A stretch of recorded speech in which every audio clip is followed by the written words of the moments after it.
दोस्तों, एक बार फिर से आपका स्वागत है हमारे चैनल पर। तो चलिए दोस्तों, कहानी को शुरू करते हैं। सबिता अपनी दोनों बेटियों की शादी की तैयारों में लगी थी। सबिता एक विधवा औरत थी और गरीब भी थी। एक दिन अचानक एक अनजान आदमी का फोन आया। सबिता ने फोन उठाया। फोन उठाते ही वह बोला, बहन तैयारी रखना, शाम तक मैं भात की रस्म निभाने आ रहा हूँ। सबिता बोली, कौन बोल रहे हो भाई? वह बोला, तेरा भाई बोल रहा हूँ। सबिता बोली, मेरा तो कोई भाई ही नहीं है, क्यों गरीब के साथ मजाक कर रहे हो भाई? वह बोला, बहनों के साथ मजाक नहीं किया जाता बहन। 5 बजे तक मैं पहुंच जाऊंगा, मेरा इंतजार करना। इतना कहकर उसने फ़ोन काट दिया। सबिता की बड़ी बेटी बोली, कौन था माँ? वह उदास होकर बोली, नाम तो नहीं बताया बेटा, बोल रहा था शाम तक भात लेकर पहुंच जाऊंगा। बेटी शंका भरे स्वर में बोली, लगता है यह सब चाची करवा रही है। माँ, कल रोते हुए तुम कह रही थी ना कि मेरा तो कोई भाई ही नहीं है, मेरी बेटी की शादी में चुनरी कौन उड़ाएगा? तब शायद चाची ने सुन लिया होगा। तेरे मज़े लेने के लिए आज किसी से फ़ोन करवा दिया। सबिता बोली, भगवान यह सब देख रहा है बेटा। कोई मुझ विधवा के साथ मजाक करेगा तो अपने कर्मों की सजा पाएगा। फिर सबिता अपने काम में लग गई। बेटी की शादी में एक दिन ही बचा था। वह औरत होकर सब कुछ अकेली ही संभाल रही थी। सबिता की 3 संतान थी। बड़ी बेटी 21 साल की थी, उससे छोटे 19 साल की थी और एक 13 वर्षीय बेटा था। पति का 5 साल पहले बीमारी की वजह से देहांत हो गया था। सबिता का देवर भी था, जिससे बोलचाल बंद थी। इस कारण वह और उसकी पत्नी शादी में नहीं आ रहे थे। सबिता का कोई भाई नहीं था। पिता बहुत साल पहले भगवान को प्यारे हो चुके थे।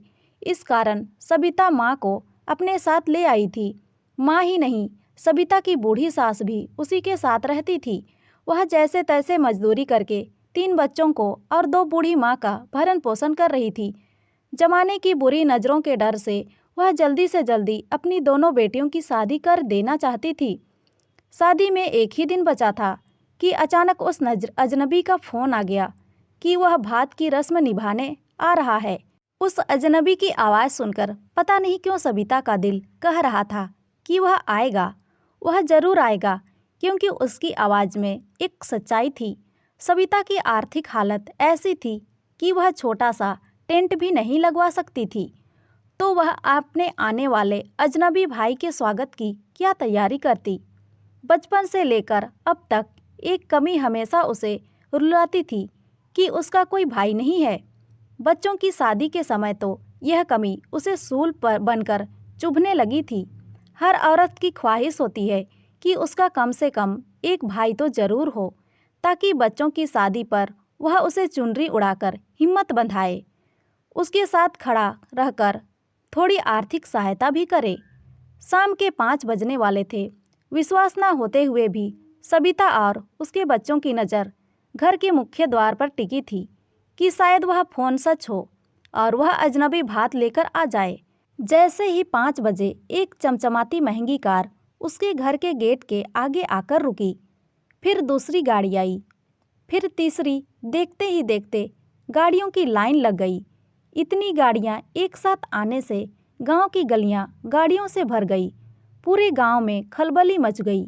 लोग अपने घरों की छतों पर चढ़कर यह नज़ारा देखने लगे, क्योंकि आज तक ऐसा कोई मेहमान सबिता के घर पर कभी नहीं पहुंचा।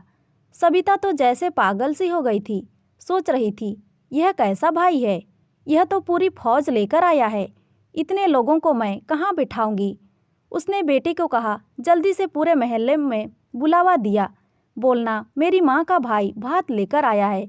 दोस्तों, कहानी का अगला भाग जानने के लिए हमारे साथ जुड़े रहिए और हमारे चैनल को लाइक, शेयर और सब्सक्राइब जरूर करिए। धन्यवाद।